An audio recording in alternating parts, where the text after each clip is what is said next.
Hey everyone, Yvonne here. And today titignan natin kung worth it ba talaga yung high-level unlimited plan. Kung gumagamit ka na ngayon ng Go High Level bilang marketing solution at nasa starter plan ka, then para sa'yo talaga tong video na to. Para malaman mo kung worth it ba talaga yung upgrade, i-cover natin yung key features, advantages, at kung tama ba siyang choice para sa business mo. So stay tuned dahil magdi-deep dive tayo sa unlimited platform. Now to start off, tignan muna natin kung ano ba talaga ang included sa unlimited plan. Ang cool sa high level, kahit starter or unlimited plan yung kukunin mo, majority ng tools ay present sa parehong plans. Pero yung pinakamalaking differences ay may kita sa unlimited sub-accounts, API access, at yung branded white label app. So basically, kung growing business ka at kailangan mo ng mas customizable na solution, high-level unlimited plan yung mas bagay para sa'yo. And from my personal experience, yung pinakamalaking benefit ng high-level unlimited plan ay yung unlimited sub-account access. So kung isa kang organization, lalo na agency na mabilis dumadami yung headcount, sobrang nagme-make sense yung unlimited plan kasi yung starter plan hanggang 3 seats lang yung ino-offer. And look, mahalagang maintindihan yung unlimited plan kasi yung starter plan pa lang marami na talaga siyang ino-offer. Pero base sa maraming clients na nakatrabaho ko before,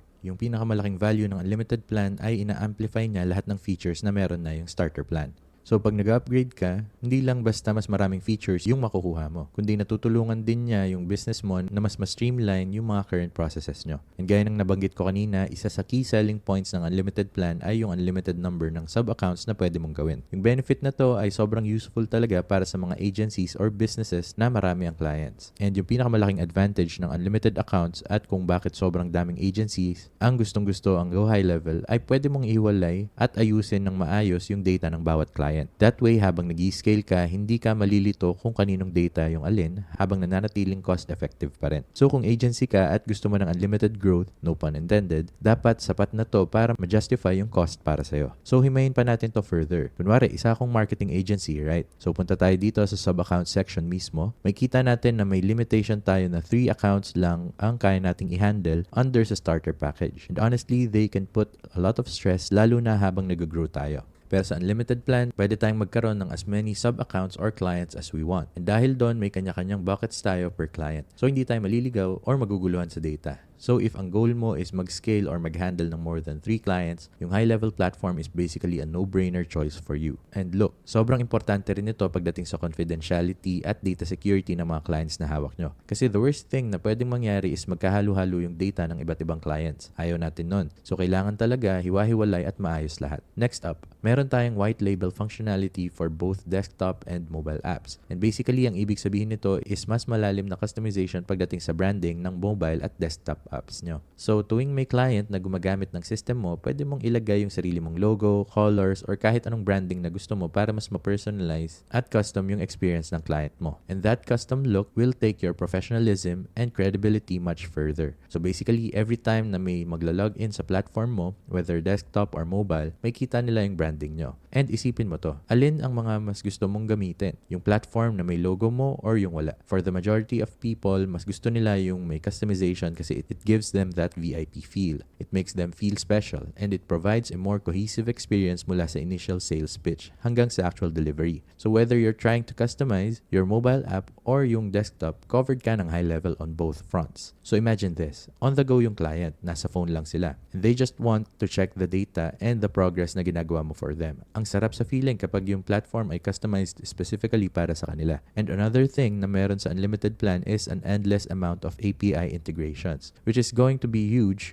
kung gusto mong mag-customize ng kahit ano sa platform mo. So basically, through the use of high-levels APIs, pwede mong i-connect yung system mo sa sobrang daming ibang tools. And that way, lahat ng software na ginagamit mo, nag-uusap-usap sa isa't isa inside a customized workflow. So if technical ka or business ka na may specific requirements, APIs are going to be a game changer for you. And just to elaborate a little further, API stands for Application Programming Interfaces. And gaya ng nabanggit ko kanina, ang ginagawa nito is pinapayagan niya yung mga system na hindi naman talaga nag-uusap naturally to actually communicate and work together. So for example, meron kang CRM na hindi natively nag-integrate with Go High Level. Pero through an API key, pwede na silang mag-work together. And that way, from a CRM perspective, ma-automate natin yung data transfers, mare-reduce yung human errors, and pretty much masisigurado natin na yung workflows na nakaset up ay smooth as possible. So if your business has specific use case scenarios, APIs are going to be crucial para sa needs nyo. And the other thing na hindi ko pa nababanggit na gusto kong i-point out about the unlimited plan ng high level is yung advanced automation features. And with automation, sobrang laki ng matitipid yung oras pagdating sa sending emails,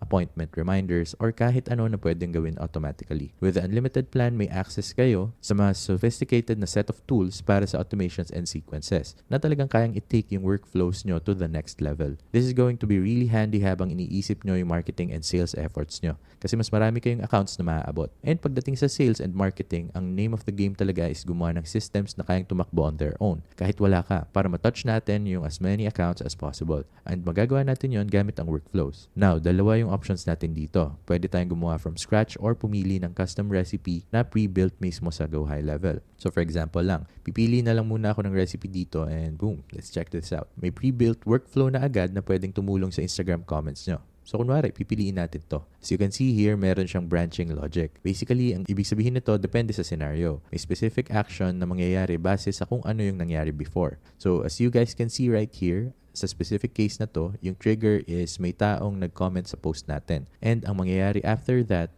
is automatic na magre-respond yung system sa comment na yon. Pero kung gusto natin, pwede naman tayong gumawa ng alternate scenarios kung ano yung mangyayari before and after nun. And look, minor example pa lang to pagdating sa sales or marketing. Ang biggest goal talaga dito is ma-reach yung pinakamaraming accounts possible in a customized way. So kahit anong makakatipid ng oras, sobrang worth it na investment yan. Ang pinaka-cool part sa high level is sobrang laki ng control natin sa pag-customize ng interactions. So halimbawa, pwede tayong mag-click ng plus button dito. Pagka-click natin ng plus button, pwede na nating i-customize yung action na gagawin ng system to a very large degree. So mag-i-scroll lang ako pababa dito kasi sobrang dami talagang options. Kasi tandaan nyo, usually ang pinaka-resource lang talaga ng isang sales or marketing person ay oras. Kaya kailangan natin gamitin yon ng maayos. So baka tinatanong nyo ngayon, worth it ba talaga yung unlimited plan? And honestly, depende talaga yan sa needs ng business nyo. Kung nag-handle kayo ng multiple clients, gusto nyong makatipid ng oras gamit ng automation, or gusto nyo ng mas customized na solution, then yung unlimited plan na talaga yung tamang choice para sa inyo. Like, let's be real. Kung more than 3 clients na yung hawak nyo, yung unlimited sub-account feature pa lang, sulit na agad siya. And hindi ko pa nga sinasama dito yung white labeling ng platform or yung iba pang custom features na kasama nito. Alrighty guys, kung gusto nyong itry yung unlimited plan, may link sa description below kung saan pwede kayong mag-avail ng 14-day free trial ng platform. So once na naklik nyo yung link, hanapin nyo lang yung 14-day free trial and ang gagawin lang natin dito is mag-enter ng basic details about sa atin. So ilalagay ko lang yung first name, last name, email, and phone number. Then let's go to step 2. Pipiliin ko na yung unlimited plan, ilalagay yung payment information, then isubmit natin yung order. Boom! Once na nalock in na natin yan, may option na kayo na mag-set up ng system para sa inyo. Pero for this example, kiklik ko lang yung no thanks. Then click natin agad yung get started. After that, magtatanong si high level ng ilang questions and makakatulong yun para mas maging madali yung setup ng platform nyo. So lalagyan ko lang muna to ng random responses pero again, mas okay kung i-tailor nyo to sa mismong business nyo. I'll select, I don't have a website. Ilagay yung address tapos I do not intend on reselling. And dito sa part na to, kung bakit tinatanong kung anong tools ang ginagamit nyo is because high level has a lot of integrations now available. So mas madali at mas mabilis nyong mako-connect yung mga existing platforms nyo sa system nila. So for example lang, lalagay ko na ginagamit ko yung Mailchimp, ClickFunnels at Calendly or kung ano man yung systems na gamit nyo ngayon. Then dito, all we need to do is ilagay yung code na sinend sa email to verify both your email address and phone number. And honestly, sobrang okay ng high level pagdating sa onboarding. Once na nakapag-sign up na kayo, pwede na kayong mag-book ng call with a specialist. And tutulungan nila kayong mag-setup ng account nyo in 30 minutes or less. Totally free. Pero for the sake of time nitong video, hindi ko nadadaanan yung step na yon. But feel free na gawin yon. Especially kung gusto nyo talagang ma-tailor yung platform sa operations nyo. So kung gusto nyong skip yung onboarding, all you have to do is scroll down dito and click take me to my account. And boom!